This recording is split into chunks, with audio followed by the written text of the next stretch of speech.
Se você quer construir um hábito da leitura, você não vai construir o hábito lendo livros técnicos.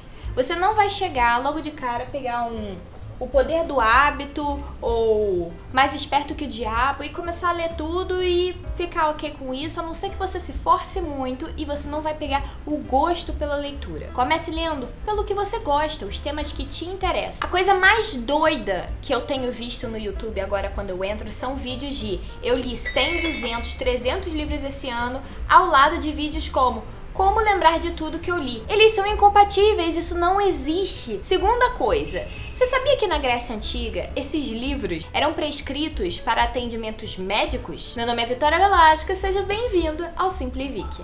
Eu leio o que eu gosto. Eu leio qual é o assunto que está me chamando mais atenção naquele momento. Eu não fico seguindo pautas. Eu não fico... Nossa, essa pessoa falou que se eu não ler esse livro, eu não sou uma leitora. Bom, seguindo adiante, eu vou falar para vocês como os livros eram tratados na Grécia Antiga, como os filósofos tratam os livros e por que ele é muito importante para você, para cuidar do seu cérebro, para prevenir doenças neurológicas, neurodegenerativas. Bom, vamos começar dizendo que eu já estou nessa comunidade literária há muitos anos. A minha conta no Scooby foi criada em 2010 e posso garantir para vocês que nenhum leitor saudável, né, que mantém o hábito da leitura, vai ficar só lendo livros técnicos, livros que aparentemente agregam alguma coisa para você. E eu falo aparentemente porque todos os livros vão agregar alguma mensagem para você, se aquele livro está se conectando com você.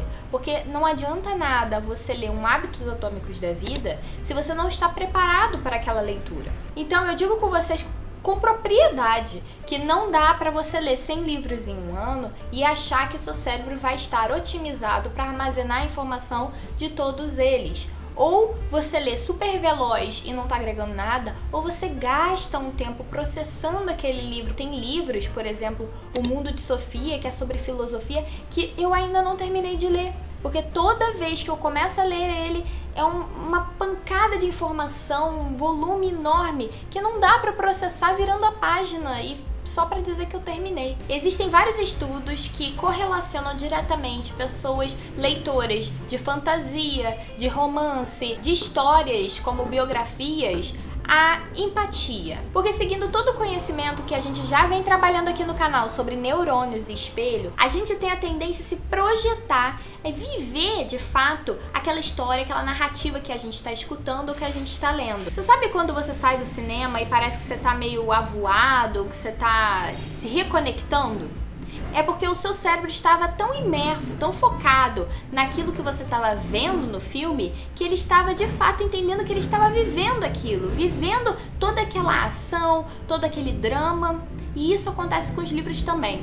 E nesse caso, ele vai fortalecer a sua empatia e a sua projeção, que são características muito importantes para quando a gente vai se relacionar, para entender o que o outro pode estar sentindo, para entender a dor do outro, a intenção do outro com uma fala, para se comunicar. Se você ainda não é inscrito nesse canal, já se inscreve aqui porque tem muito conteúdo legal sobre autodesenvolvimento, para a gente entender melhor como o nosso corpo funciona e usar ele como uma verdadeira ferramenta de desenvolvimento pessoal. Outra coisa que vai ser extremamente importante para você é que com o livro você está imerso numa narrativa que vai te levar a vários conhecimentos, aumentando o seu repertório, que você está focado numa narrativa ao longo de um processo longo, que é difícil da gente ter quando a gente está lendo reportagens na internet, muito mais destrinchado, às vezes a vivência de uma outra pessoa numa biografia, uma autobiografia, você consegue pegar os sentimentos, você consegue entender todo o contexto envolvendo aquela nova informação e com um repertório maior você se transforma numa pessoa muito mais interessante para estar do lado,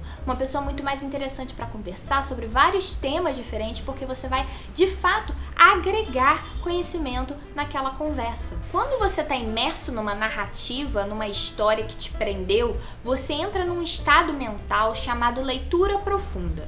Esse estado faz com que o seu cérebro se assemelhe o comportamento ao de uma meditação.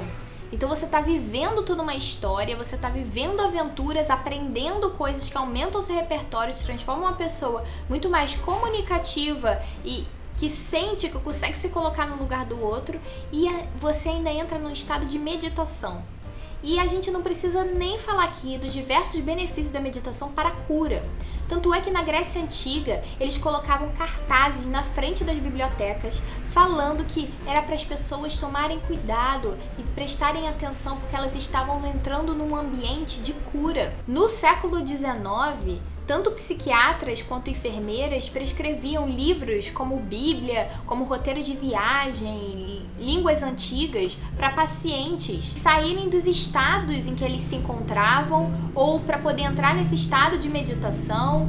Eles eram prescritos como se fossem remédios hoje em dia. Seguindo um pouco mais para frente, já no século 20 e 21, você tem um estudo que diz que pessoas leitoras, aquelas pessoas que não leem um livro esporadicamente, não, elas mantêm o hábito da leitura, elas têm o raciocínio crítico e analítico mais desenvolvido, sabendo lidar e se portar melhor em situações de risco, de atenção, situações de constrangimento. Eles até dividem e dão alguns exemplos. Na ficção, os leitores de ficção, eles tendem a ser pessoas mais socialmente engajadas, mais empáticas. Já quando você vai para leitores de romance, você tem uma pessoa que ela é mais motivada, que ela consegue se motivar mais diante de obstáculos.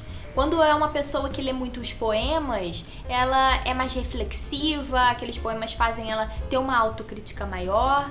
Já leitores de poesia estimulam muito a memória. Inclusive, se você pesquisar, você vai descobrir que o hábito da leitura tende a retardar o processo de envelhecimento do cérebro. Então, ele consegue postergar ou até prevenir doenças como a demência e o Alzheimer. Isso tudo para falar para vocês que independe do que vocês estão lendo, contanto que seja uma leitura de qualidade, um livro que esteja conectado com você naquele momento em que você precisa e vai te levar para esse estado mental de leitura profunda. Muito obrigada por todos que assistiram até aqui, eu espero que eu tenha estimulado vocês, nem que seja um pouquinho, a pegar um livro que interesse vocês para ler e começar esse hábito que é maravilhoso e muda vidas. Espero que vocês tenham gostado do vídeo, muito obrigada e até o próximo!